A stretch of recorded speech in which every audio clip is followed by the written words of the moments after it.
कौरव पांडवों का विद्या अध्ययन। कौरव पांडवों की अंगीभूत गुण तथा कौशल में वृद्धि हो तथा वे अनुपम योद्धा बने, इस प्रकार की शिक्षा देने का निधिध्यास भीष्म को लगा था। इस कार्य के लिए सर्वोत्कृष्ट गुरु केवल द्रोणाचार्य ही थे। द्रोणाचार्य से भेंट होते ही भीष्म ने उन्हें सब राजकुमारों को शस्त्र तथा अस्त्र की शिक्षा देने की विनती की।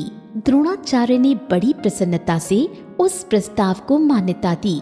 उनकी सूचना अनुसार सभी तरह के शस्त्रास्त्रों तथा युद्ध के भिन्न भिन्न प्रकारों और बल संपादन की उत्तमोत्तम सुविधाएं हों, ऐसा उत्तम अखाड़ा बनवाया। सब राजकुमारों की शिक्षा द्रोणाचार्य की देखरेख में आरंभ हुई।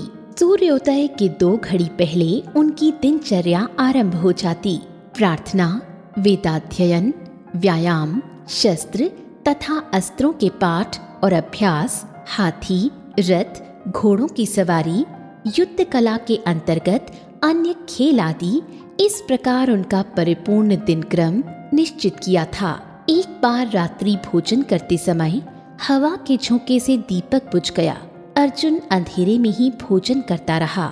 अर्जुन ने अनुभव किया कि अंधेरे में भी अन्न इधर उधर न जाकर सीधा मुख में ही जा रहा है। वो समझ गया कि खाने की क्रिया बिना किसी भूल के अभ्यास हो जाने के कारण ही हो रही है। अब वो आंख पर पट्टी बांधकर रात्रि के अंधेरे में बाण छोड़ने का अभ्यास करने लगा।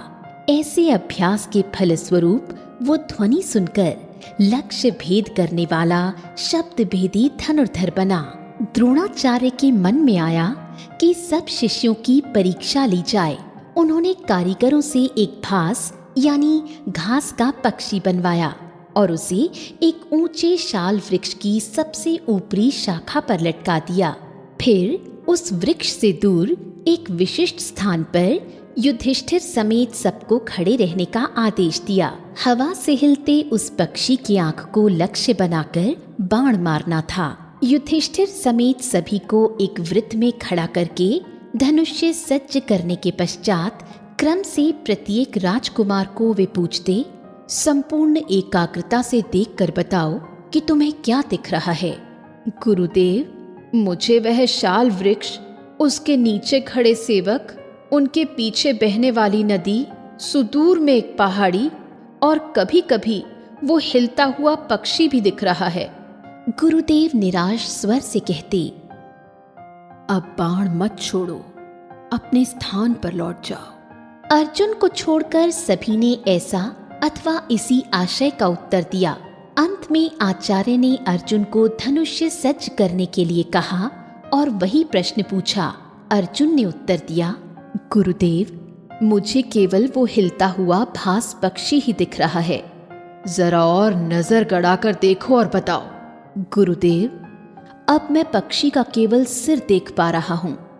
और अच्छी तरह देखो। गुरुदेव, अब मुझे पक्षी की केवल आंख दिख रही है। बाण छोड़ो। एक क्षण में बाण छूटा और भास पक्षी की आंख उड़ गई। द्रोणाचार्य को बड़ी प्रसन्नता हुई और उन्होंने कहा, धन्य हो तुम अर्जुन।